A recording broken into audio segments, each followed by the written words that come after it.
The simplified value of क्या है 1/2 of 8/5 of 8/5 divided by 2 1/5 minus 5/16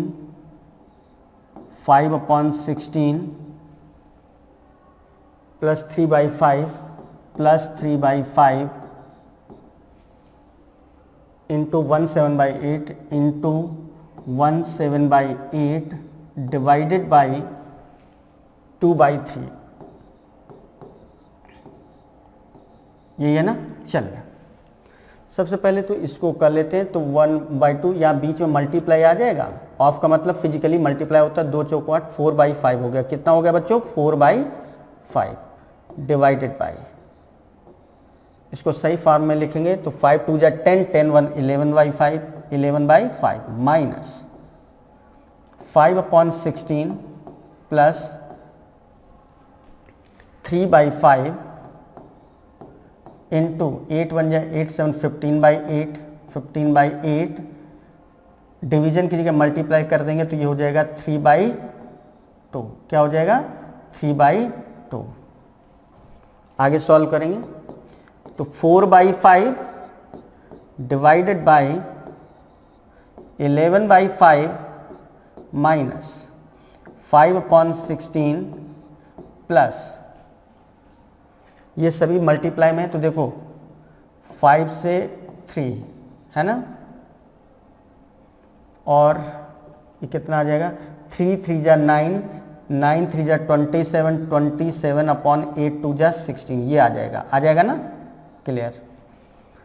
ये क्या आ जाएगा आपका 4/5 डिवाइडेड बाई 11/5 माइनस 27 and 5 32/16 हो जाएगा 32/16। तो ये हो जाएगा आपका 4/5 डिवाइडेड बाई 11/5 माइनस 16 दूनी 2 हो जाएगा, है ना।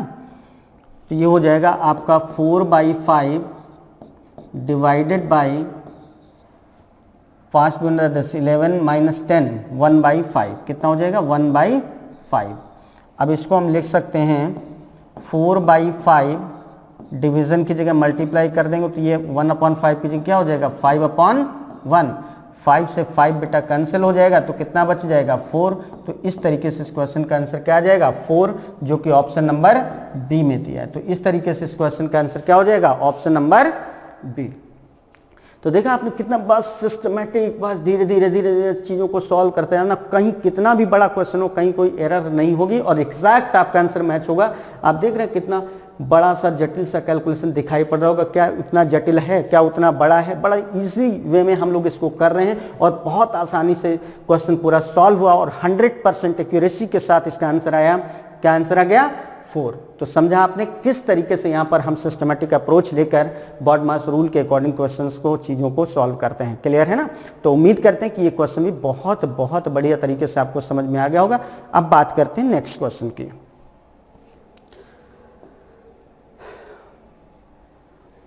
Given that the lengths of the paths of a ball thrown with different speeds by two boys are the same, and that the average speed for the first and second throws are 90 km per hour and 162 km per hour respectively, then what is the time taken by the first throw to cover the length if the same for the second thrown is 1 second?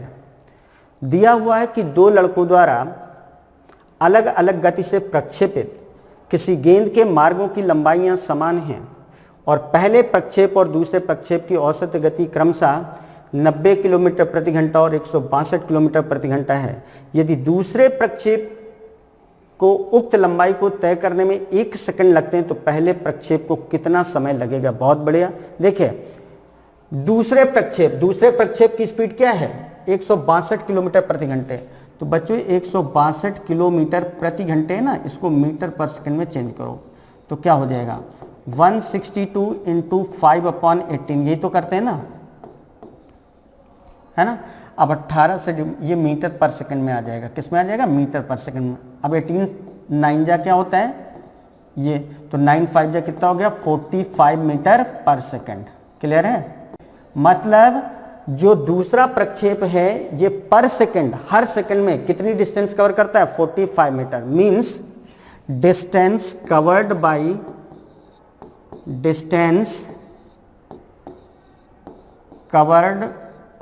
By second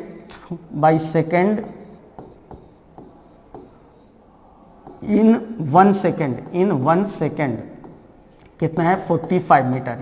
clear है। 45 metre पर second का मतलब है कि एक second में कितनी distance cover कर रहा है, 45 मीटर। अब कह रहा है तो पहले प्रक्षेप को कितना समय लगेगा इतना ही कवर करने में। तो अब हमें पहले प्रक्षेप की स्पीड पता करनी होगी मीटर पर सेकंड में। पहले की स्पीड क्या है, 90 किलोमीटर पर आवर, तो 90 इंटू 5/18 कर देंगे तो ये मीटर पर सेकंड में आ जाएगा। तो 18 95 5 5 जा 25 मीटर पर सेकंड। मतलब ये जो प्रक्षेप है वो पर सेकंड 25 मीटर कवर करता है। तो 45 मीटर कवर करने में टाइम कितना लगेगा, टाइम इक्वल क्या होगा, डिस्टेंस अपॉन स्पीड। डिस्टेंस कितनी कवर करनी है, 45 मीटर, और इसकी स्पीड क्या है, 25 मीटर पर सेकंड। तो 25 से डिवाइड कर देंगे तो कितना हो जाएगा, 5 से डिवाइड किया 9, 5 से डिवाइड किया 5, 9/5। 9/5 का मतलब क्या हो गया, 9/5 है ना, 9/5। चलो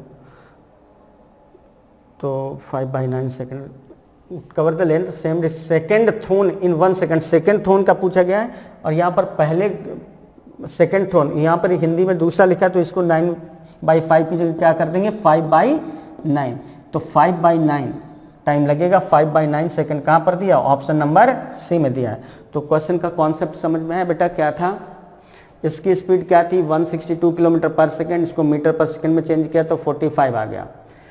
इसी तरीके से इसकी स्पीड हमने पता कर ली कितनी है 25, और जैसा कि उसमें दिया है तो 25 मीटर कवर करना है, किस स्पीड से, 45 की स्पीड से। इंटरचेंज कर लेना क्योंकि उसमें दिया है 1, इसमें दिया है 2, तो ये कहते हैं 25 5 9 5/9। तो इस तरीके से इसका आंसर क्या हो जाएगा, 5/9 सेकेंड। क्लियर है ना। तो ये था क्वेश्चन। उम्मीद करते हैं कि ये क्वेश्चन आप समझ गए होंगे। चलिए बढ़ते हैं और देखते हैं अपना नेक्स्ट क्वेश्चन क्या है।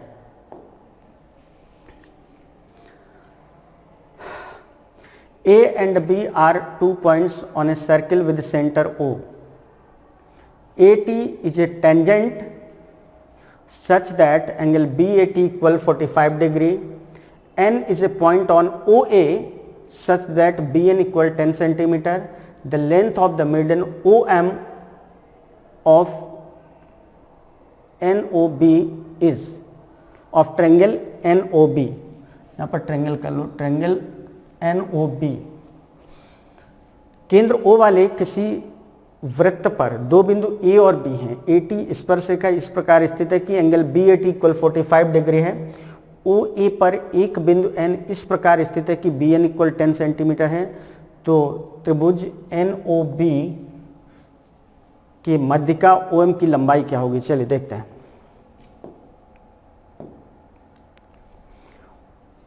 एक वृत्त है इस तरीके से बच्चों, ये वृत्त है जिसका केंद्र क्या है O।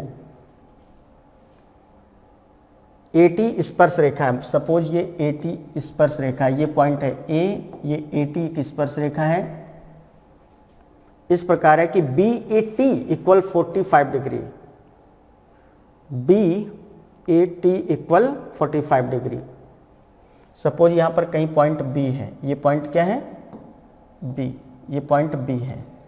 तो BAT ऐसे अगर हम इसको देखें मिला दें तो BAT ये एंगल कितना दिया है 45 डिग्री। कितना दिया है बच्चों 45 डिग्री, है ना। BAT equal 45 degree. OA पर एक बिंदु N, OA ये O था, अब OA को मिला दो तो ये हो गया। OA पर एक बिंदु N, ये बिंदु N हो गया। एक बिंदु एन इस प्रकार स्थित है कि बी एन इक्वल 10 सेंटीमीटर। अब बी एन मिला दो, बी एन ये कितना दिया है 10 सेंटीमीटर दिया है ना, 10 सेंटीमीटर। तो कह रहा है त्रिभुज एन ओ बी के मध्यिका ओ एम की लंबाई। अब त्रिभुज एन ओ बी इसको ऐसे मिलाना पड़ेगा, एन ओ बी की मध्यिका ओ एम, ये मध्यिका, ये पॉइंट एम है, एम ओ एम, ठीक है ना। इस मध्यिका की लंबाई हमें बता दी क्या होगी। देखो एक थ्योरम होती है बच्चों, किसी भी वृत्त की स्पर्श रेखा इसकी रेडियस के परपेंडिकुलर होती है हमेशा। मतलब ये जो एंगल होगा पूरा ये वाला एंगल ये कितना हो जाएगा, ये 90 होगा। पूरा एंगल ये 90 है, जिसमें से ये हटा दो 45, तो ये एंगल कितना बचेगा 45। ये पूरा 90 होता है तो इसमें से ये एंगल कितना बचेगा 45 बचा, ये एंगल 45 बचा, ठीक है। फिर आगे बढ़ते हैं, चलिए ये वृत्त की त्रिज्या है तो ये भी तो वृत्त की त्रिज्या है। अब इस त्रिभुज में देखो, अगर इस त्रिज्या के सामने का एंगल 45 है तो इस त्रिज्या के सामने का एंगल ये भी क्या होगा आपका 45 होगा कि नहीं होगा, ये भी क्या होगा बच्चों 45 होगा। ये एंगल भी आपका क्या हो गया 45। अब ये 45 है तो ये 45 है, इसका मतलब ये एंगल कितना हो गया 90 डिग्री का बचेगा। मतलब ये जो ट्रायंगल बना वो 90 डिग्री का हो गया। और अगर ये 90 डिग्री का है मतलब राइट एंगल ट्रायंगल है, और राइट एंगल ट्रायंगल में हम बात करें माध्यिका की, तो ये जो माध्यिका हम ऐसे डालते हैं तो जिस पर ये माध्यिका पड़ती है, जिस साइड पर माध्यिका ये पड़ती है उसकी हाफ लेंथ के इक्वल होती है। तो किस पर पड़ रही हो, वो बी एन की लंबाई कितनी है 10, बी एन की लंबाई क्या है 10 है, बी एन की लंबाई क्या है 10 है। तो लेंथ ऑफ मीडियन क्या हो जाएगी 10/2, length of median, length of median क्या हो जाएगी 10/2 मीन्स 5 सेंटीमीटर। कितना हो जाएगा 5 सेंटीमीटर। और 5 सेंटीमीटर कहां पर ऑप्शन दिया है, ऑप्शन नंबर डी। इस तरीके से इस क्वेश्चन का आंसर क्या आ जाएगा 5 सेंटीमीटर। बात समझ में आई। देखिए ये एंगल 45 गिवन था, वृत्त की स्पर्श रेखा इसकी त्रिज्या के लंबवत होती तो ये पूरा एंगल 45, पूरा एंगल 90 में से ये 45 हटा देंगे तो ये 45 बचेगा। अब ये वृत्त की त्रिज्या तो ये भी तो वृत्त की त्रिज्या है, तो अगर इस त्रिज्या के सामने का एंगल 45 है तो इस त्रिज्या के सामने का एंगल ये 45 होगा। अब इस त्रिभुज में देखो ये एंगल 45, ये एंगल 45 90 हो गया, और त्रिभुज के तीनों एंगल्स का सम क्या होता है 180। तो जाहिर सी बात है ये एंगल आपका क्या बचेगा 90 डिग्री, ये एंगल आपका क्या बचा 90 डिग्री। मतलब ये त्रिभुज या ये वाला त्रिभुज, दोनों त्रिभुज कैसे हैं, चाहे इसकी बात कर लें चाहे इसकी बात कर लें, भाई ये अगर 90 तो ये इसको भी तो कह सकते हैं कि समकोण त्रिभुज है। तो ये राइट एंगल ट्रायंगल हुआ, और राइट एंगल ट्रायंगल में जब माध्यिका हम डालते हैं तो उस माध्यिका की लंबाई उस भुजा की आधी होती है जिस पर ये डाली जाती है। तो ये माध्यिका किस पर डाली गई है, इस साइड पर डाली गई है। देखो ये माध्यिका इसी साइड पर तो है, तो इस साइड की लंबाई कितनी दी है बी एन इक्वल 10 दिया है, तो मीडियन की लेंथ क्या होगी उसकी हाफ, 10/2 मीन्स 5 सेंटीमीटर। तो इस तरीके से बच्चों ये क्वेश्चन था। उम्मीद करते हैं बहुत बढ़िया तरीके से समझ गए होंगे, और रियली ये क्वेश्चन था भी बहुत बढ़िया, पूरा कॉन्सेप्चुअल क्वेश्चन था, कॉन्सेप्ट पर बेस्ड था। अगर चीज़ें क्लियर नहीं है तो फिर कर नहीं पाएंगे आप लोग, ठीक है। तो अब आप अच्छे तरीके से इसको समझ गए होंगे कि क्या करना था, क्या कौन सा पॉइंट यूज हुआ है, कैसे क्या मतलब था। तो चलिए अब हम लोग आगे बढ़ते हैं और देखते हैं नेक्स्ट क्वेश्चन क्या है।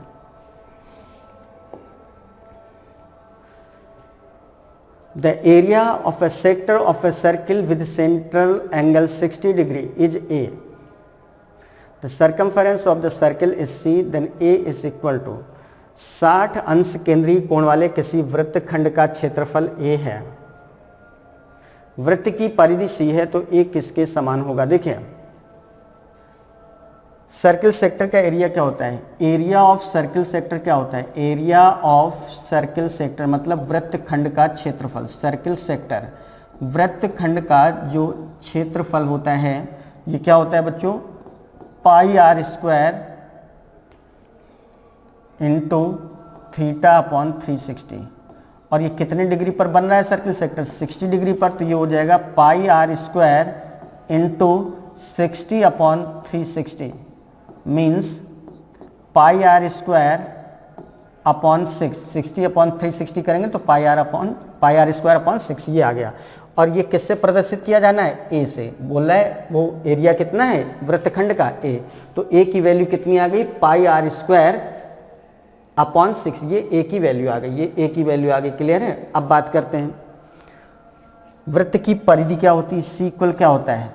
सी इक्वल होता है 2 पाई आर। क्या होता है बच्चों? 2 पाई आर, है ना? तो एक काम करते हैं 2 पाई आर, तो यहाँ से आर की वैल्यू क्या आ जाएगी? आर की वैल्यू अगर हम देखें तो आर की वैल्यू यहाँ से आ जाएगी, आर की वैल्यू आ जाएगी सी अपॉन 2 पाई। सी अपॉन 2 पाई ये वैल्यू उठाकर अगर हम इसमें सब्सटीट्यूट करें तो ए इक्वल क्या हो जाएगा? पाई तो ऐसे लिखा रहा, आर स्क्वायर मतलब ये हो जाएगा सी स्क्वायर अपॉन आर स्क्वायर, इसका स्क्वायर करेंगे तो कितना आ जाएगा? 4 पाई। भाई देखो आर स्क्वायर तो ये सी स्क्वायर ऊपर आ गया, नीचे 4 पाई स्क्वायर आ जाएगा, है ना? और अपॉन का 6 ऐसे लिख दिया। क्लियर है? तो बच्चों देखो पाई से ये पाई क्या हो गया? कैंसिल हो गया। तो कितना आ जाएगा? ए इक्वल सी स्क्वायर अपॉन 24 पाई। कितना आ जाएगा? ए इक्वल सी स्क्वायर अपॉन 24 पाई। तो यहां पर देख लो ए की वैल्यू क्या दिया है? सी स्क्वायर अपॉन 24 पाई। कहां पर दिया है? ऑप्शन नंबर सी में। तो इस तरीके से इस क्वेश्चन का आंसर क्या आ जाएगा? ए इक्वल सी स्क्वायर अपॉन 24 पाई। ठीक है ना? बहुत आसान सा क्वेश्चन था, बस समझना था क्या है। देखिए एरिया ऑफ सर्कल सेक्टर, वृत्त खंड का जो क्षेत्रफल होता है बच्चों वो क्या होता है? पाई आर इंटू थीटा अपॉन 360। तो पाई आर स्क्वायर इंटू थीटा कितना दिया था? 60 अपॉन 360। तो ए की वैल्यू क्या आ गई?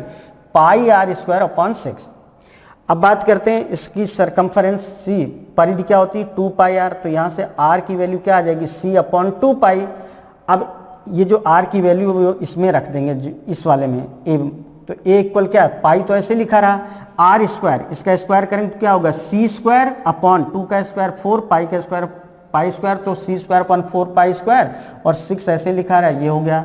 अब पाई से पाई कैंसिल, तो ऊपर क्या बचेगा? सी स्क्वायर, नीचे 4 6 24 पाई। तो इस तरीके से ए की जो वैल्यू आएगी वो क्या आ जाएगी? सी स्क्वायर अपॉन 24 पाई। ये था आपका क्वेश्चन। क्लियर है ना? तो यहाँ तक उम्मीद करते हैं कि सारे के सारे क्वेश्चन बहुत बहुत बढ़िया तरीके से समझ पा रहे होंगे, कहीं कोई दिक्कत नहीं। देखिए एक एक क्वेश्चन इतना डीपली, इतना विशेष रिदम में लेकर चल रहे हैं कि आपको कहीं पर कोई प्रॉब्लम, एक एक स्टेप क्लियर कर रहे हैं, एक एक पॉइंट जो आपके लिए जरूरी है वो बता रहे हैं, एक एक कैलकुलेशन करके बता रहे हैं। तो कहीं कोई आपको दिक्कत होनी नहीं चाहिए। बस आप चीज़ों को लगातार इसी कंसंट्रेशन के साथ देखते रहिए। चलिए अब हम लोग बात करते हैं अपने नेक्स्ट क्वेश्चन की।